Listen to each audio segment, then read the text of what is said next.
құрметті қазақ елі, қалдарыңыз қалай? Мынау Гринлиф корпорациясының шығарып жатқан өнімдерін қазір таныстырайын деп жатырмын. Менің қолымдағы волчий ят, міне көріп тұрғандарыңыздай волчий ят. Бұның кереметтігі қазір енді жаз айы келе жатыр ғой. Көп адамның аяғында шуаш болады, грибок шығады да.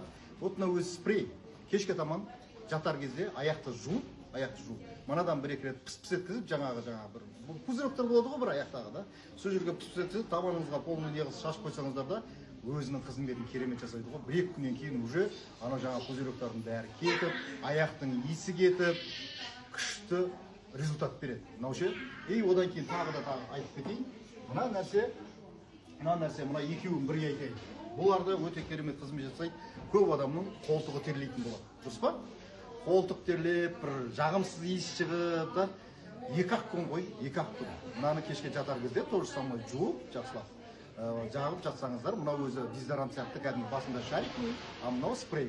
Екеуін де пайдалансаңыздар өте керемет результат беріп жатыр. Гринлиф корпорациясында қазіргі таңда 5000-ға жуық наймауния товардың біздің Қазақстанға енгені 460-тай наймауния товар бар. Үйге керек жарақтар барлығы.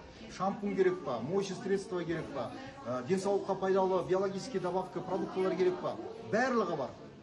Осы Алматы қаласында қазіргі таңда 18 сервис центр бар. Любой магазинге келіп, біздің экотоварлармен танысып, үйдегі тұрған пайдаланып жатқан химикаттардың бәрін көзін жойып, осы экологически чистый товарға өтулеріңізді сұранамыз. Неге? Өйткені бізде үйде кішкентай бала-шағаларымыз өсіп жатыр. Мы же хотим, чтобы олардың денсаулықтары жақсы болуды, жақсы ертең өмір сүргендерін қалаймыз. Сол себептен осындай экотоварға көшіңіздер. Өтініш сіздерге қазақ елі. Сол